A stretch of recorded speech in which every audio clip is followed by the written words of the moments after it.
지난주 우리는 누가복음 강해 시간을 통해서 예수님께서 십자가 위에서 하셨던 7가지 말씀이라는 이제 제목으로 또 누가복음 강해 시간에 공부를 했었습니다.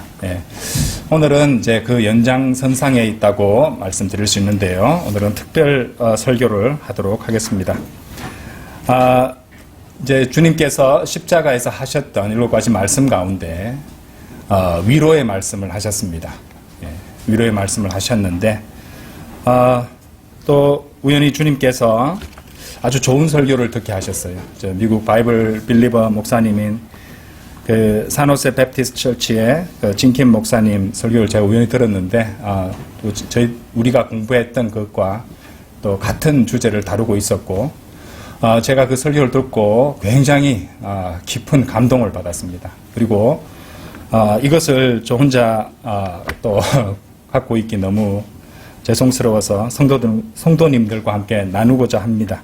그래서 오늘 설교는 특별 설교인데요. 이 주님께서 십자가 위에서 주셨던 그 위로의 말씀, 그 말씀에 대한 이제 어머니에 대한 설교죠, 그죠? 어머니에 대한 설교인데 그 설교 계획을 바탕으로 또 제가 좀 정리해서 또 제 색채도 좀 넣어서 설교를 준비했습니다. 이 설교가 이 땅의 모든 어머님들에게 또 위로와 격려와 또 도움이 되기를 간절히 바라고요. 또 사실 고백하건대 이 설교는 또 저를 향하고 있는 설교이기도 합니다. 또한 주님을 섬기는 길에서 만나는 이 슬픔과 고통과 상한 감정을 어떻게 처리하는가에 대해서 귀한 해결책을 주시는 얻을 수 있는 그런 귀한 시간이 되리라고 확신합니다. 자, 오늘 말씀은요. 본문 말씀은 요한복음 19장 25절에서 27절까지입니다. 요한복음 19장 25절에서 27절까지. 요한복음 19장 25절에서 27절까지.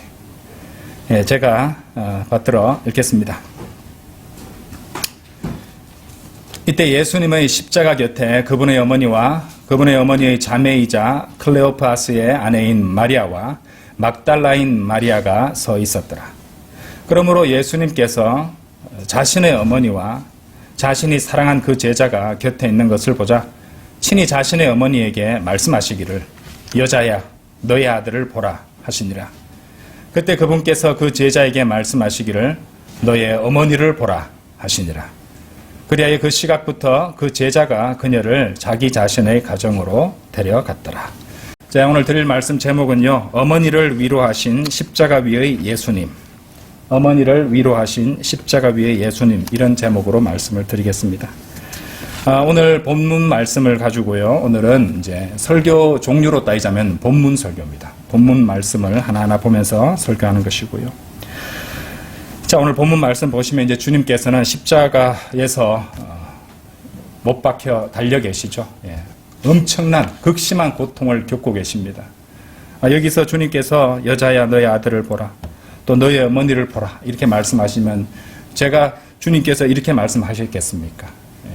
못에 박혀서 십자가에 달려있는 상황에서 숨이 넘어가는 그 순간에도 주님께서 그 말씀을 하셨던 것이죠. 주님께서는 십자가에서 죽어가시면서 모친 마리아를 자신의 육신의 어머니인 마리아를 내려다보고 계십니다.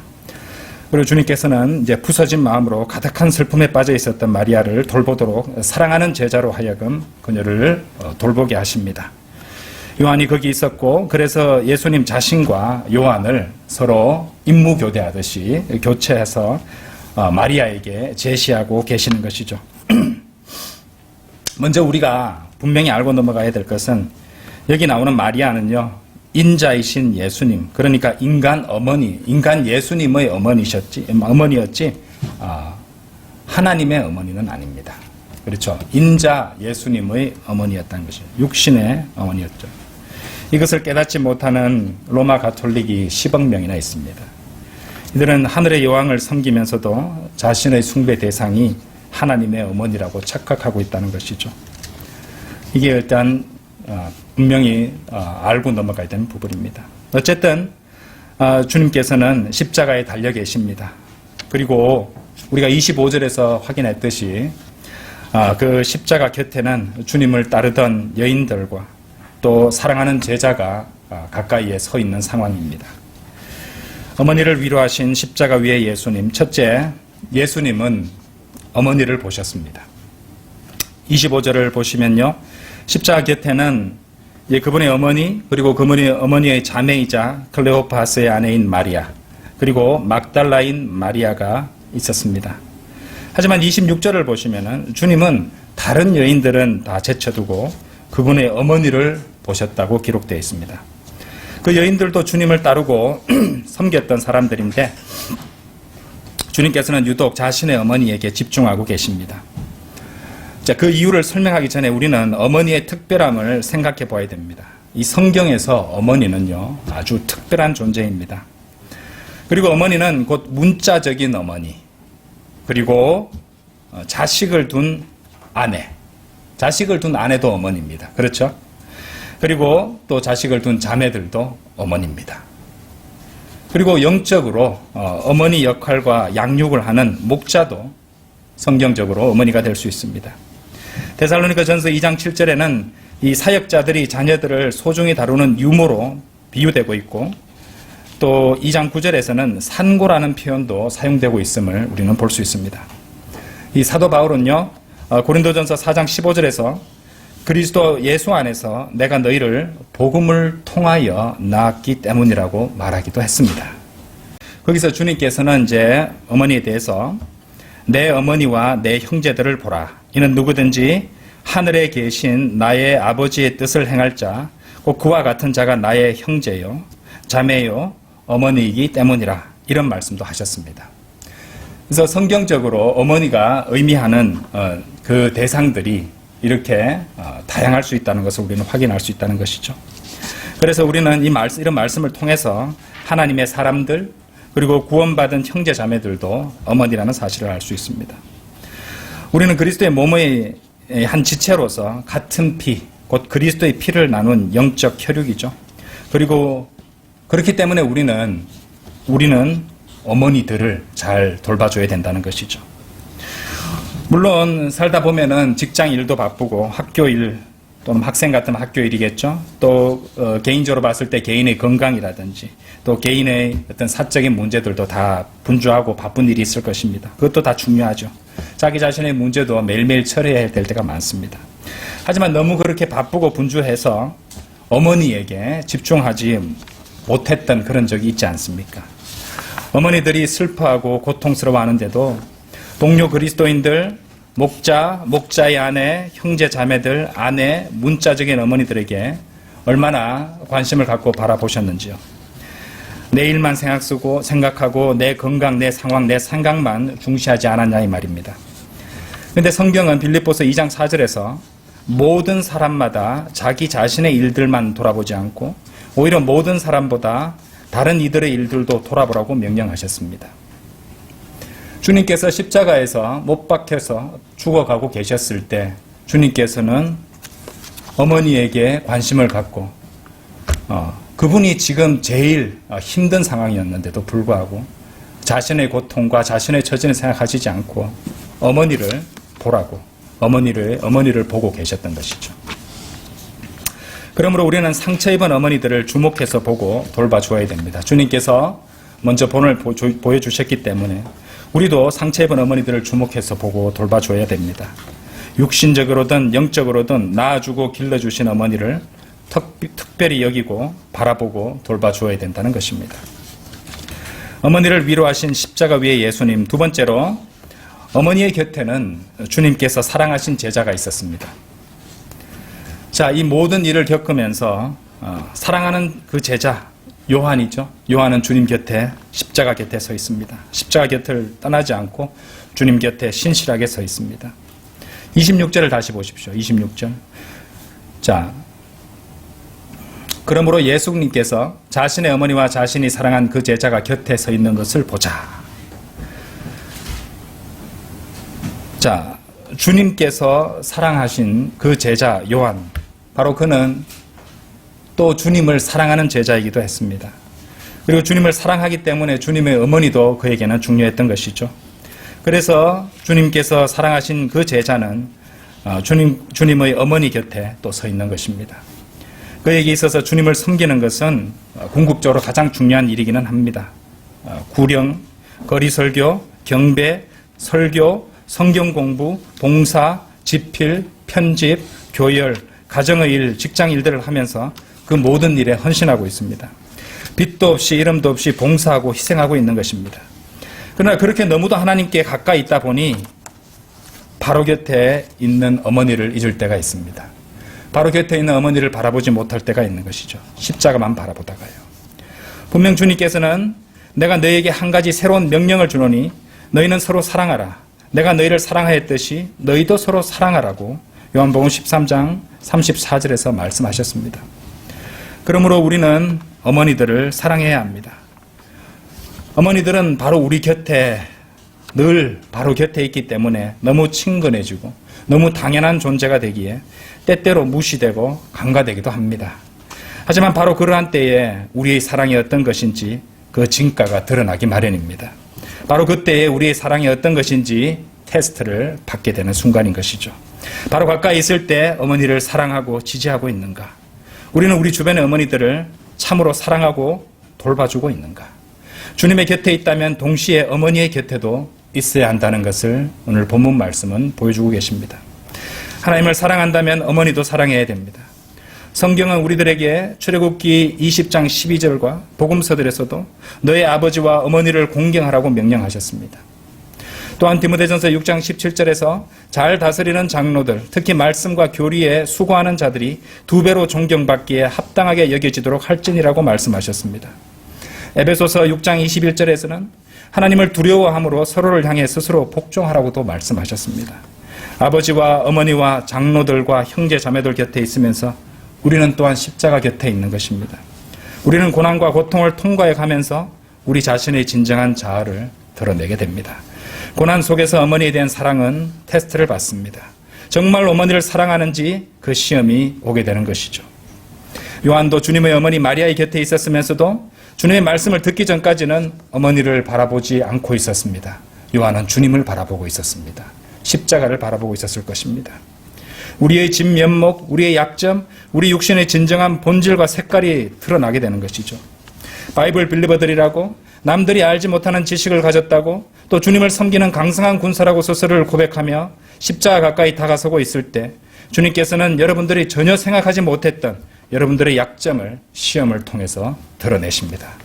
그 시험을 통과하지 못하는 사람들은 때로는 교회로부터, 때로는 어머니들로부터 도망가 버리려고 합니다. 때로는 그 사람은 이혼을 하기도 합니다. 하지만 하나님께서는 그 모든 것들을 통해서 참으로 어머니를 사랑하고 있는지 묻고 계시는 것입니다. 어머니를 위로하신 십자가 위의 예수님. 세 번째로 예수님은 마리아를 여자야라고 부르셨습니다. 예수님은 여자야 너의 아들을 보라고 하셨습니다. 예수님께서는 위로의 말씀을 주시면서 결코 그녀를 하나님의 어머니라고 부르지 않았습니다. 다만 자신의 육신의 어머니에게 여자야라고 부르셨습니다. 동양적 개념으로 그것은 참으로 불경스러운 일이죠. 하지만 예수님께서는 그렇게 그 고통과 순환의 순간 속에서도 10억 명에 가까운 사람들에게 속지 말라고, 그녀는 하나님의 어머니가 아니라고, 그래서 그녀를 하늘의 여왕으로 높여서는 안 된다고 주의 깊게 가르쳐주고 계셨던 것입니다. 참으로 감사한 일 아닙니까? 그렇게 하여 주님께서는 그녀가 여전히 우리와 같은 죄인이지 특별한 존재가 아님을 보여주셨던 것입니다. 주님은 요한복음 2장에서도 포도즙이 없다고 말하는 마리아에게 여자여 내가 너와 무슨 상관이 있느냐, 나의 시각이 아직 오지 아니하였도다고 말씀하셨습니다. 마태복음 12장 49절, 아까 13장으로 말씀드렸는데 12장이었습니다. 12장 49절에서는 이 제자들을 가리키시며 내 어머니와 형제들을 보라고 말씀하셨습니다. 누가복음 11장 28절에서는 당신을 뵌 태와 당신의 빤 젖들은 복을 받나이다 라고 말하는 사람에게 어쩌면 마리아는 무안해졌을지도 모릅니다. 진정 그보다는 하나님의 말씀을 듣고 그것을 지키는 자들이 복을 받느니라고 말씀하셨습니다. 하지만 여러분, 그 어떤 경우에서라도 마리아가 그런 말들을 듣고 기분을 상했거나 화를 냈다는 기록은 없습니다. 십자가 곁에서도 마리아는 자신을 여자야라고 부르시는 예수님께 결코 섭섭해하거나 화를 내고 있지 않습니다. 마리아는 하나님께서 자신을 여자야라고 부르는 것을, 그래서 어머니보다 더 낮아지는 것을 인정하고 받아들였던 것입니다. 주님께서 하신 그 말씀은 결코 공격이나 비하의 발언이 아니었습니다. 페미니스트들은 발끈하고 일어나겠지만 그것은 주님께서 주신 위로의 말씀이셨습니다. 여러분 잘 듣기 바랍니다. 여기에 귀한 교훈이 숨겨져 있습니다. 교만한 사람은 결코 찾을 수 없는 교훈이 숨겨져 있습니다. 그것은 바로 낮아짐, 곧 겸손은 하나님께서 주시는 위로와 행복을 얻는 위대한 방법이 된다는 것입니다. 하나님께서 주시는 위로를 받기 위한 조건은 겸손입니다. 겸손한 사람이 그것을 받을 수 있다는 것이죠.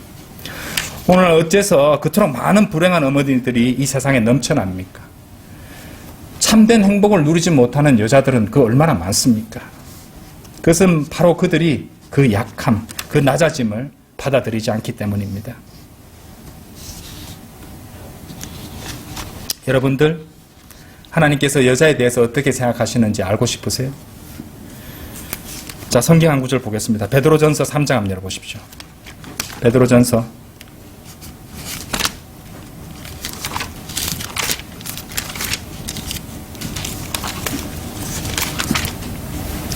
3장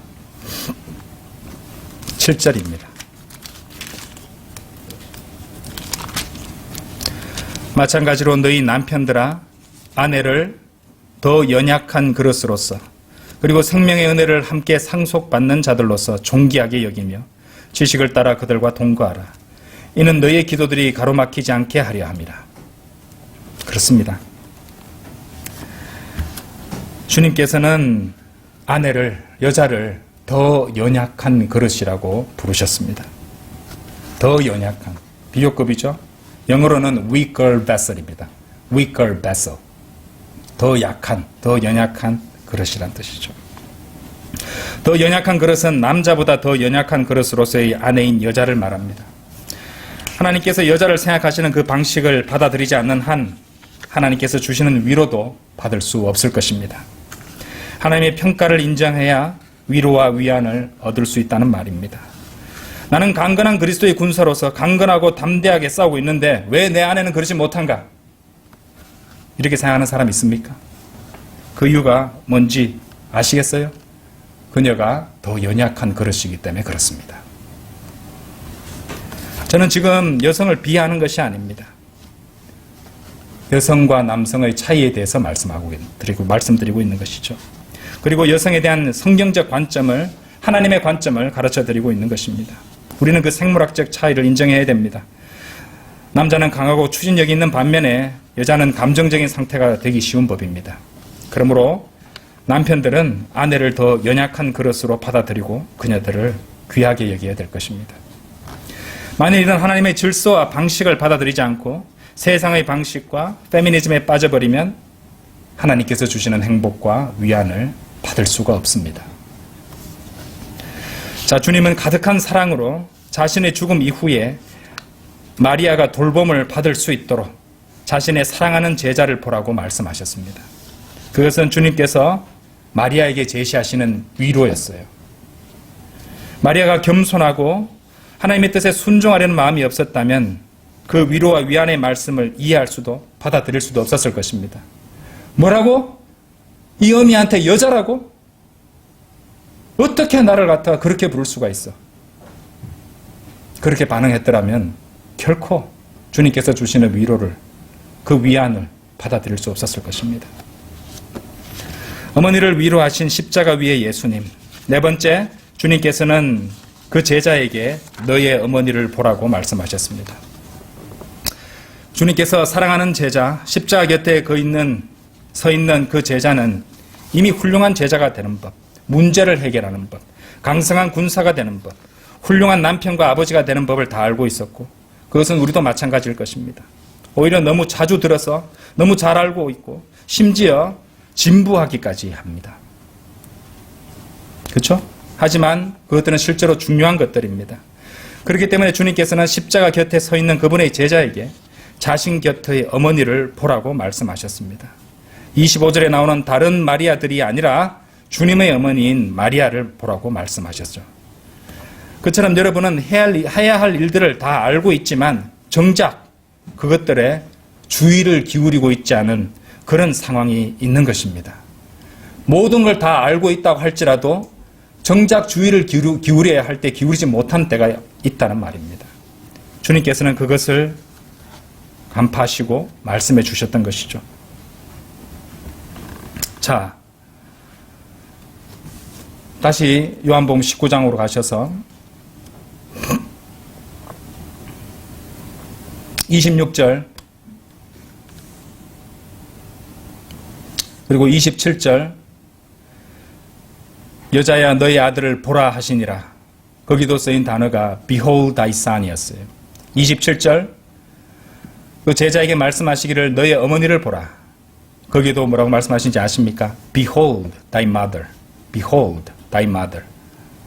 그렇죠? 직접적으로 그렇게 하신 말씀을 disciple 뒤에 커마가 있잖아요. 대문자가 나왔습니다. Behold의 B가 직접 인용입니다. 너희 어머니를 보라고. Behold란 단어. Behold라고 말씀하셨죠.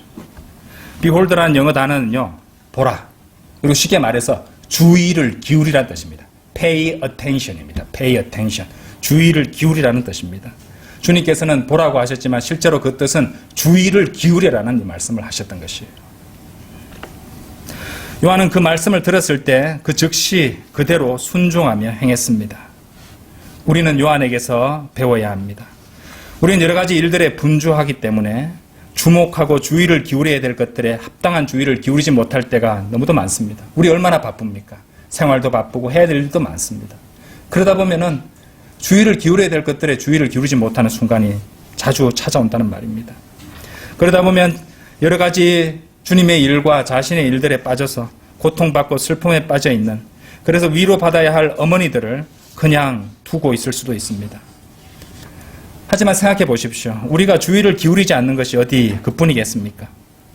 어쩌면 주님께서는 여러분들이 오랫동안 해오고 있는 기도에 응답하셨을지도 모릅니다. 다만 여러분이 너무 분주해서 너무 정신이 팔려있는 통에 그 응답을 보거나 듣지 않고 있을 수도 있는 것입니다. 주의를 기울여야 될 것에 주의를 기울이지 않고 있기 때문이죠. 이 제자가 쓴 다른 책에도 굉장히 중요한 말씀이 나옵니다. 요한계시록 3장 열어보십시오. 요한계시록 3장. 십자가에서 요한은 주님께서 Behold, 보라라는 그 말씀을 들었을 때 정신이 번쩍 들었을 것이고 제 생각이지만은 그 Behold란 단어는 요한에게 그 마음에 깊이 새겨져 있는 단어였으리라고 생각합니다. 그렇기 때문에 3장 20절에서 이렇게 기록하고 있습니다. 뭐라고 되어 있습니까? 보라. 영어도 behold입니다. 보라. 내가 문 앞에 서서 두드리노라. 누구든 나의 음성을 듣고 문을 열면 나는 그에게로 들어갈 것이요. 그와 함께 만찬을 먹고 그도 나와 함께 만찬을 먹으리라. 주님께서 사실 이 구절은 우리가 복음을 전할 때도 자주 사용하는 구절입니다만은 우리들을 위한 구절이기도 합니다.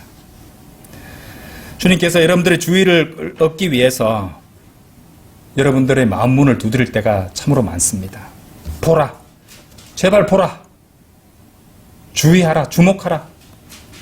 그때 그 두드리는 소리에 귀를 기울이고 반응해야 합니다. 그렇죠? 이 제일 첫 번째 단어, 주님께서는 보라라는 말씀, behold라는 말씀으로 시작하셨던 것이죠. 그렇듯 우리는 먼저 주의를 기울여서 보는 순간이 있어야 됩니다. 직장에서의 문제, 신체 건강상의 문제, 가정 문제, 자식 문제, 인간관계의 문제, 경제적 문제 등으로 정신이 없을 때, 또 섬김의 문제, 여러 가지 주님의 일들로 정신없이 바쁠 때나 혹은 일을 끝내놓고 휴식을 취하고 있을 때 우리는 스스로 늘 자문해 보고 있어야 됩니다. 나는 과연 주의를 기울이고 있는가? 우리 마음을 지키기 위해서 하나님께서 나에게 하고 계신 말씀에 주목하고 있는가? 주의를 기울이고 있는가? 우리는 자문해 보아야 된다는 것이죠. 사무엘상 9장 27절 말씀대로 잠시 동안 서 있으면서 제시된 하나님의 말씀을 주목하여 보고 있어야 합니다. 주님의 말씀과 그분의 뜻에 주의를 기울이며 주님께서 무엇이라고 말씀하시는지 보아야 합니다. 그럴 때 주님께서는 우리에게 더 많은 것을 보여주십니다. 그리고 더 나은 생각을 넣어주십니다. 그리고 그분의 뜻을 보여주시는 것이죠. 여기서 왜 주님은 너의 어머니를 보라고 말씀하셨을까요? 왜 어머니를 보고 어머니에게 주의를 기울여야 했을 것일까요? 그것은 주님께서 이것을 알고 계셨기 때문이에요. 무엇이냐? 교회 안의 어머니들은 통상 자신의 괴로움을 잘 드러내지 않기 때문입니다. 교회 안의 어머니들은 자신의 슬픔을 떠벌리고 다니지 않기 때문입니다. 그러므로 그것을 감지하고 찾아내려면 우리는 주의를 기울여야 한다는 것이죠. 그렇기 때문에 주님께서는 그런 명령을 주셨던 것입니다. 그러므로 그 말씀에 순종해야 됩니다. 우리는 주목해서 보아야 됩니다. 그러면 비로소 인생의 잘 드러나지 않는 여러 문제들을 우리는 볼 수 있게 된다는 것입니다. 주님은 보라고 명령하십니다.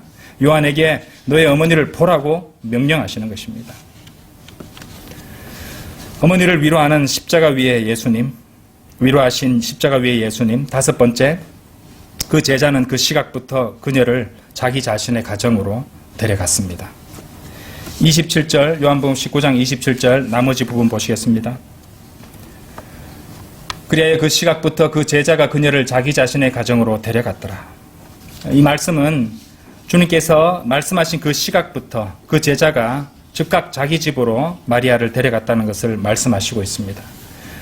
그러므로 잘 들어보세요. 마리아는 자신의 아들이 십자가에서 숨을 거두는 것을 보지 않았습니다. 그렇다면 마리아는 그녀의 아들이 십자가에서 다 이루어졌다라고 외치는 것을 직접 듣지 못하였고, 그것은 요한도 마찬가지였습니다. 그러면 요한은 어떻게 요한복음을 기록했냐고요? 그렇다면 그 요한은 그 요한복음에 기록된 주님의 마지막 순간을 기록상으로 확인해서 넣었거나 다른 사람의 설명을 듣고 기록했을 것입니다. 그러면 여러분들은 이렇게 물을 것입니다. 처음 들어보는 얘기인데 어째서 그렇게 생각하는 거지? 자, 먼저 요한복음 19장 27절 말씀이 그 증거입니다. 27절에 요한은 마리아를 데리고 갔고 28절, 29절에 보시면은 여전히 주님께서는 십자가에 달려 계시는 것입니다. 다른 구절도 보실까요? 마태복음 27장 한번 열어보십시오. 마태복음 27장 열어보십시오.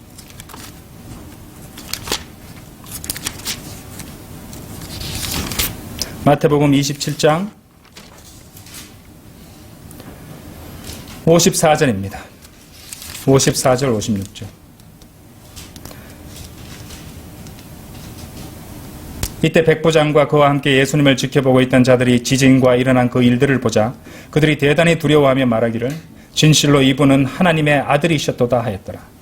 또한 거기에 많은 여자들이 멀찌감치 떨어져서 바라보고 있었는데 그들은 그분을 섬기며 갈릴리에서부터 예수님을 따랐던 자들이라. 그들 가운데 막달라인 마리아와 또 야고보와 요세스의 어머니 마리아와 또 세베대의 자녀들의 어머니도 있었더라. 보셨습니까? 갈보리 십자가에 달리신 예수님은 그 곁에 있는 백부장 앞에서 죽으셨습니다. 주의 모친 마리아는 여기서 언급되고 있지 않지만 요한복음 19장에서 십자가 곁에 있던 다른 마리아들이 멀찌감치 떨어져서 바라보고 있었다고 기록이 되어 있습니다. 분명 위치의 변화가 생긴 것입니다. 우리가 요한복음 19장에서는 바로 십자가 곁에 있었거든요. 그렇죠? 사복음서는 모순이 아니라 지난 시간에 말씀드렸습니다. 상호 보충적 진술이라고요. 그렇죠? 모두가 진리입니다. 십자가 곁에 있던 그들에게 위치적 변화가 분명히 있었던 것입니다. 다른 구절도 볼까요? 마가복음 가보십시오. 마가복음 15장입니다. 마가복음 15장. 마가복음 15장 39절 40절. 그리고 그분 맞은편에 서 있던 백부장이 그분께서 그렇게 소리 지르신 것과 숨을 거두신 것을 보았을 때 백부장 또 나왔죠. 그가 말하기를 참으로 이 사람은 하나님의 아들이셨도다 했더라. 40절. 멀찌감치 떨어져 바라보고 있던 여자들도 있었는데 그들 가운데 막달라인 마리아와 작은 야고보와 요세스의 모친 마리아와 살로메도 있었더라. 그렇죠? 멀찌감치 떨어져서 바라보고 있었다고 말씀하십니다. 요한에 따르면 요한은 예수님의 어머니 마리아를 자신의 집으로 데리고 갔습니다. 그래서 그는 집으로 가는 도중에 십자가에서 어느 정도 거리가 떨어졌을 때, 멀찌감치 어느 정도 떨어졌을 때 돌아서서 십자가를 보고 있었던 것입니다. 이를 통해 마리아는 예수님의 고통과 슬픔과 죽으심을 바로 앞에서 보지 않았습니다. 주님의 배려했던 것이에요. 아시겠어요? 그 가슴 아프고 슬픈 광경을 멀리 떨어져서 볼 수 있도록 주님은 그렇게 하셨던 것입니다. 자, 고난과 슬픔과 불행한 순간을 통과할 때 우리는 그 슬픔과 아픔을 제거하는데 그리 능하지 않다는 것을 깨닫게 됩니다. 참으로 어려운 일이죠.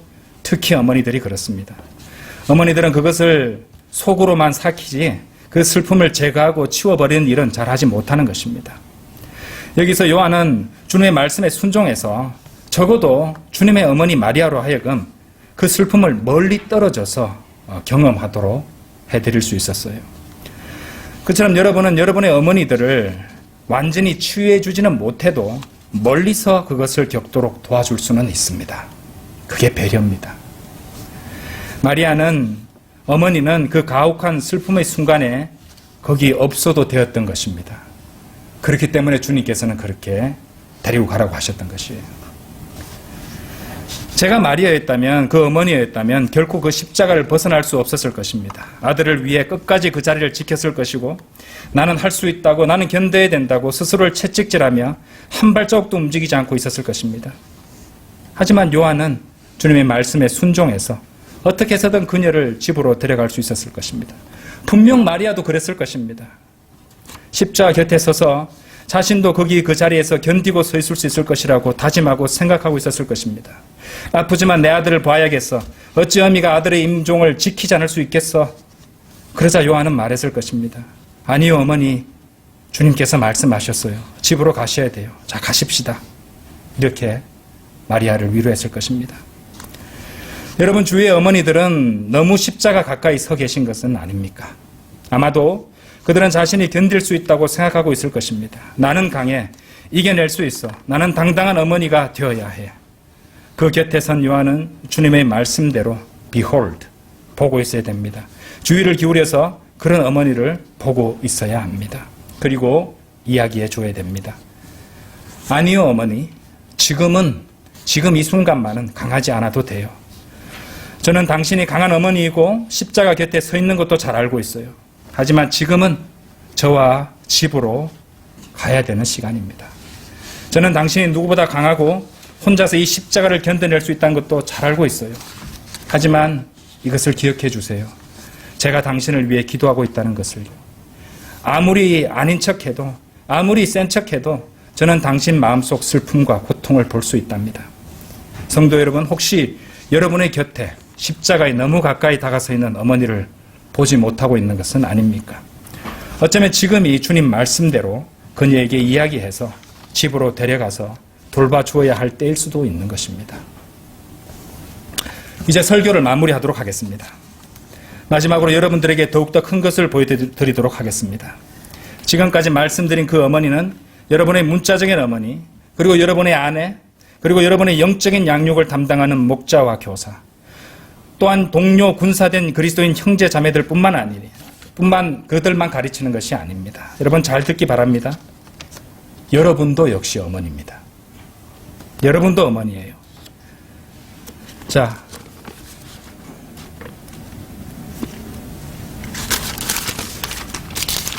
성경 구절 하나 보겠습니다.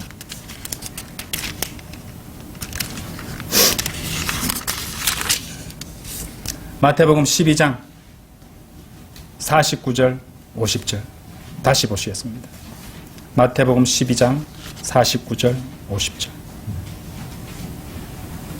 그러면서 그분께서 자기 손을 자기 제자들을 향해 뻗으시면서 이같이 말씀하셨느니라. 내 어머니와 내 형제들을 보라. 이는 누구든지 하늘에 계신 나의 아버지의 뜻을 행할 자, 곧 그와 같은 자가 나의 형제요 자매요 어머니이기 때문이라. 보셨습니까? 어머니는 제자들이었던 것입니다. 어머니는 제자들이었던 것이에요. 그 말씀을 마태복음 12장에서 그 말씀을 하셨던 주님께서 요한복음 19장에서 십자가에 달린 채 요한에게 너의 어머니를 보라고 말씀하셨던 것입니다. 여러분도 어머니입니다. 주님께서 말씀하신 너의 어머니는 주님의 어머니이신 마리아뿐만 아니라 그리고 모든 그리스도 안의 형제 자매들과 목자들, 교사들, 곧 모든 그분의 제자들이며 또한 여러분들 하나하나를 다 가리키고 계셨던 것입니다. 주님께서는 십자가에서 여러분들을 향해서 말하고 있었던 것이고 여러분들을 위해서 말하고 있었던 것입니다. 말씀하고 계셨던 것이죠. 어머니들, 지금 혹시 십자가에 너무 가까이 계신 것은 아닙니까? 그렇죠? 저는 지금 이 설교를 듣고 계신 모든 성도들에게 말씀드리고 있는 것입니다. 혹시 자신은 괜찮다고 이겨낼 수 있다고 말하면서 깊은 고통과 슬픔을 혼자 다 안고 가려고 하고 있지는 않습니까? 요한으로 하여금 여러분의 손을 잡도록 허락해 주십시오. 그래서 집으로 갈 수 있도록 말입니다. 여러분, 요한이 누군지 아십니까? 요한복음 19장 오늘 본문에는요, 사실 요한이라는 그의 이름도 나오지 않습니다. 뭐라고 되어 있습니까? 사랑한 그 제자로 되어 있습니다. 여러분 아시겠어요? 여러분이 바로 그 사랑한 그 제자입니다. 여러분이 어머니고 여러분이 그 사랑한 제자입니다. 아시겠어요? 자, 주님께서는 십자가에서 죽어가시던 그 순간에 어머니를, 여러분들을, 우리 모두를 생각하고 계셨습니다.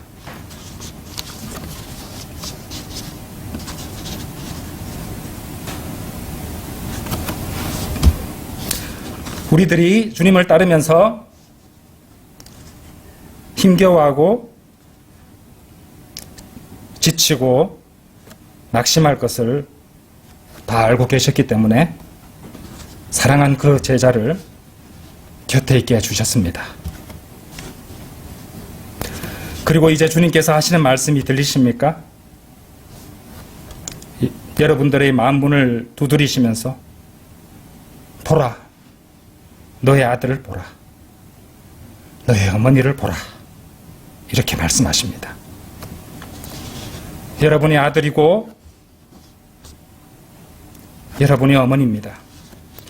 여러분이 요한이고 여러분이 마리아입니다. 주님께서는 이로써 십자가에서 우리 모두에게 지금까지도 말씀하고 계시는 것입니다. 우리는 그분의 제자들입니다. 형제 자매들이 와서 함께 교제하고 또 도움을 주고 권면을 주고 따뜻한 위로와 감사와 기도의 약속을 나눌 때 여러분 센 척 하지 마십시오. 기쁘고 감사하게 받아들이십시오. 나는 강하다고 밀어내지 마십시오. 도움을 주려는 제자를, 집으로 데려가 주려는 제자를 외면하지 마십시오. 우리 모두는 여러분이 강한 그리스도의 군사라는 걸 잘 알고 있습니다. 하지만 주를 위해 싸우고 자기 십자가를 지고 주님을 따르기 위해서는, 여러분 잘 들으세요? 그러기 위해서는 때로는 사랑하는 제자를 따라서 집으로 가야 할 때가 필요한 것입니다. 우리는 인간이기 때문에 그렇습니다. 그리고 주님께서 가르쳐 주셨을 때 우리는 놓치지 않고 주의를 기울이고 있어야 됩니다. 주의를 기울이지 않으면, 보라고 하신 것을 보지 않으면 우리는 주님께서 주시는 그 귀한 것들을, 복들을 놓치게 됩니다. 얼마나 안타까운 일입니까? 여러분들, 우리 안에 계신 성령님을 가리켜 요한복음 14장 6절이 무엇이라고 말씀하신지 압니까? 또 다른 위로자라고 말씀하셨어요. 십자가 위에서 위로의 말씀을 주셨던 우리 주 예수 그리스도의 영이 또 다른 위로자로 언급되고 있는 것입니다. 그리고 또 다른 위로자가 우리들 각 사람 안에 내주하고 계십니다. 그리고 주님께서는 우리에게 말씀하십니다. 네 아들을 보라. 네 어머니를 보라. 십자가 밑에서 슬픔과 고통으로 힘겨워하고 있는 어머니들, 이 순간 사랑하는 제자를 따라서 집으로 가서 위로를 받아도 좋습니다. 오늘은 위로를 받아도 좋습니다. 그리고 그것이 사랑하는 우리 주님께서 마지막 순간 숨지시기 바로 전까지 간절히 생각하시고 원하시는 바였습니다. 주님의 사랑을, 그분께서 주시는 복을 외면하지 마십시오. 주님께서 주시는 그 복을, 위로를 받으십시오. 다 같이 기도드리겠습니다.